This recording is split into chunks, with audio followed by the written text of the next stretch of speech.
Halo semuanya, jumpa lagi di channel Edevolution. Apa kabar? Semoga dalam keadaan baik-baik saja ya. Yang sakit semoga segera disembuhkan, yang sedang bekerja semoga rezekinya dilancarkan. Oke sobat, tetap melanjutkan survival series edisi keempat, masih di map 666, dan misi kali ini adalah membersihkan area di sekitar, yang artinya mencabuti rumput dan meratakan tanah. Untuk nantinya akan kita bangun suatu tempat tinggal sederhana di sekitar sini ya. Dalam game ini saat kita mencabut rumput, kita juga akan mendapatkan benih padi untuk bisa kita tanam. Dan karena rumput yang kita cabut cukup banyak dan tanah yang akan kita ratakan juga cukup luas, maka seperti biasa selama proses pengerjaan saya akan mengisi waktu dengan ngobrolin hal lain.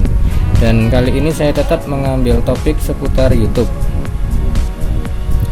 Beberapa hari yang lalu saya mengunjungi salah satu video subscriber yang mana dia membahas tentang manfaat dan bahaya sub for sub. Namun sepertinya topik yang dibahas dalam video itu lebih pada bahaya menggunakan aplikasi atau tools yang bisa mendatangkan subscriber dengan banyak dan dalam waktu yang relatif cepat. Menurut saya, subscriber memang menjadi hal yang utama untuk bisa mengembangkan channel kita, karena subscriber lah yang pertama kali mendapatkan notifikasi, entah itu secara bell ataupun melalui halaman subscription tentang konten kita. Untuk mencari subscriber, cara paling mudah memang melalui komunitas sub for sub, atau arti harfiahnya saya subscribe channel kamu dan kamu subscribe channel saya.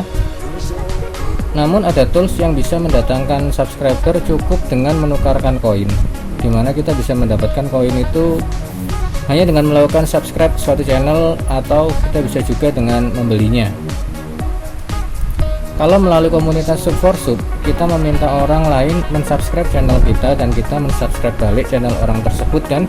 Artinya subscribe ini kalau saya analogikan adalah channel A kita subscribe, maka channel A mensubscribe channel kita.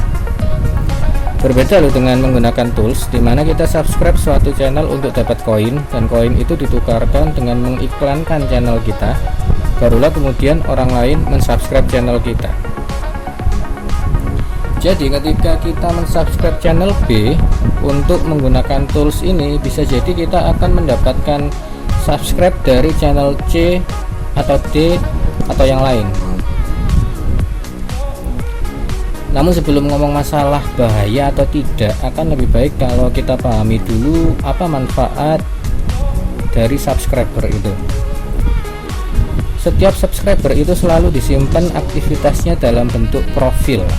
Beberapa penonton yang menonton satu video kamu itu akan dihitung untuk mendapatkan data rating dan profil dari video kamu. Dengan bekal rating dan profil dari video kamu itu, mesin YouTube akan mencarikan orang yang memiliki profil penonton yang mirip-mirip dengan penonton-penonton sebelumnya. Ketika YouTube sudah menemukan polanya, maka dengan mudah YouTube akan merekomendasikannya ke orang-orang yang mungkin akan tertarik dengan videomu, dan bisa jadi mereka kemudian mensubscribe channel kamu. Jadi ketika awal kamu mendapatkan penonton, tentu itu dari subscriber kamu. Karena itu penting sekali kamu memperhatikan jenis subscriber yang kamu target untuk bisa saling tukeran subscribe. Artinya kalau kamu punya channel yang fokus membahas masak-memasak, maka sub for sub dengan channel yang hobi mancing tentu kurang bisa mengangkat rating video-videomu, kan? Namun bukan berarti saya mengajari teman-teman untuk mengansap channel-channel yang tidak sealiran ya. Mungkin bisa kamu coba memainkan komposisi. Misalnya kamu atur 70% adalah yang kira-kira berminat dengan kontenmu, dan 30% nya adalah channel bebas, atau bisa kalian sesuaikan komposisinya.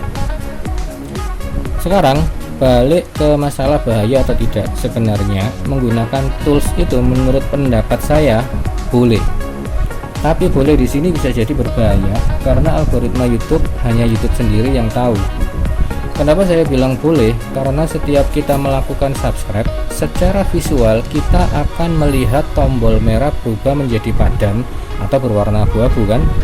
Tapi sebenarnya secara sistem status subscribe kita bisa jadi bukan sekedar disimpan sebagai kita sudah subscribe atau kita belum subscribe. Bisa aja juga ada nilai lain, yaitu subscribe kita perlu dievaluasi lagi atau tidak.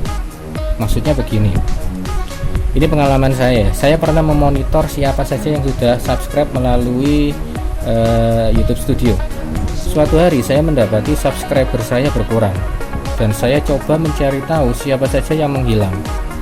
Saya catat satu persatu. Namun beberapa hari kemudian ketika saya memonitor lagi subscriber saya, ternyata beberapa orang yang sebelumnya menghilang tiba-tiba muncul lagi. Artinya pendapat saya bisa jadi benar. Ketika kita sudah mensubscribe channel kita, maka YouTube akan mengevaluasi kembali apakah subscribe kita benar-benar valid atau tidak. Ketika subscribe kita dianggap tidak valid, maka channel teman kita yang kita subscribe akan mendapati tiba-tiba subscribernya berkurang. Bagaimana cara YouTube mengevaluasinya? Ya bisa dengan merekomendasikan videonya di beranda atau di halaman subscription atau cara lain yang saya juga tidak tahu. Intinya adalah mesin YouTube akan mengevaluasi terus sampai memutuskan bahwa subscribe-nya itu valid atau tidak. Karena itu biasanya ketika saya mempublish video baru dan ada komentar dari orang baru, saya tidak langsung mensubscribe balik, tapi saya akan tunda beberapa saat, misalnya 1 hari kemudian, karena menurut saya ketika rentang waktu terlalu singkat, bisa jadi status subscribe saya dianggap tidak valid. Tapi bisa jadi metode saya kurang tepat, dan teman-teman yang punya pengalaman lain bisa silakan di-share. Oke, kira-kira begitu aja pendapat saya dengan sub. Sekali lagi, jika masing-masing teman-teman mungkin punya pengalaman lain yang bisa dibagi, silakan komentar. Dan bisa jadi pendapat saya juga salah, jadi jangan ditelan mentah-mentah ya. Dan segitu aja obrolan saya pada kesempatan ini. Jumpa lagi di video berikutnya, tentunya juga terkadang dengan bahasan-bahasan yang mungkin bermanfaat, mungkin juga enggak. Jangan lupa subscribe kalau belum subscribe. Kalau like dengan video ini ya silakan, kalau enggak jangan di dislike ya. Oke, terima kasih, begitu aja, sampai jumpa dan bye bye.